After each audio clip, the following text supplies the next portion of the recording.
Buongiorno a tutti ragazzi, siamo ancora in trincea e speriamo di uscirci presto perché questa situazione comincia a essere veramente noiosa. Non sappiamo che fare e quindi diciamo dai, cerchiamo di mantenerci un po' in forma almeno nel nostro giardino. Oggi ho deciso di fare una raccolta delle domande che di solito mi fate alle mostre e di rispondere semplicemente per cercare di chiarirvi un pochino le idee su quello che bisogna fare ora in giardino alle nostre piante di agrumi.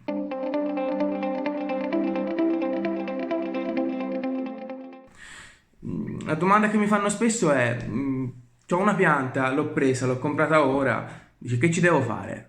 La prima cosa da fare è cambiare il vaso, eventualmente, se la necessità è quella di cambiarlo. Prendere un vaso leggermente più grande e seguire praticamente questa regola. Il vaso, qualsiasi grandezza sia, deve essere cambiato gradualmente, non va messa subito in un vaso tanto grande perché possono crearsi diversi problemi. Innanzitutto, un vaso troppo grande contiene troppo terriccio all'interno, quindi il terriccio potrebbe andare, diciamo, a trattenere un po' troppo l'acqua rispetto alle radici che ci sono e quindi ci potrebbero venire fuori dei marciumi. Inoltre, le radici si svilupperebbero troppo rispetto alla chioma, quindi è sempre meglio farlo gradualmente. Quante volte devo bagnare?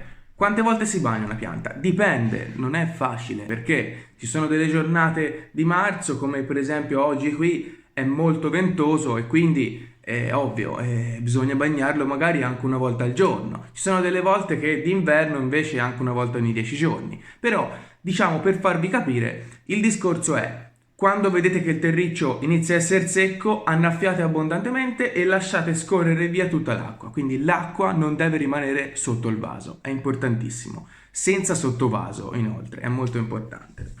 Che terriccio si usa per rinvasare una pianta? Il terriccio, ce ne sono 1 milione di tipi, però ci sono dei terricci un pochino più adatti, altri un po' meno.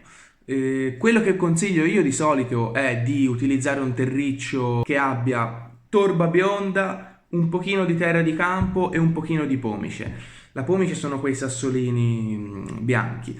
Si può trovare anche il lapillo vulcanico, va benissimo, l'argilla espansa va benissimo. L'importante per il terriccio è che il terriccio sia in qualche modo trattenga un pochino l'acqua per permettere alle radici di assorbire, però deve drenare, non deve ristagnare troppo l'acqua, è importantissima questa cosa qui. Un'altra cosa da fare se vi trovate fuori è la potatura. Ovviamente ci sono 1 milione di tipi di potatura, dipende che pianta avete, che metodo, diciamo, che allevamento è stata tenuta. Ovviamente una spalliera verrà potata diversamente da un alberello. L'importante per una pianta aperta è di cercare di ripulirla nel mezzo e mandare verso il laterale i rami. Per altri tipi di piante, per esempio per un cespuglio, ovviamente tenere la forma, ripulirla, toglierci il secco, sono queste le cose, diciamo, più importanti. Qual è l'esposizione ideale? L'esposizione ideale è al sole, quindi più possibile verso sud.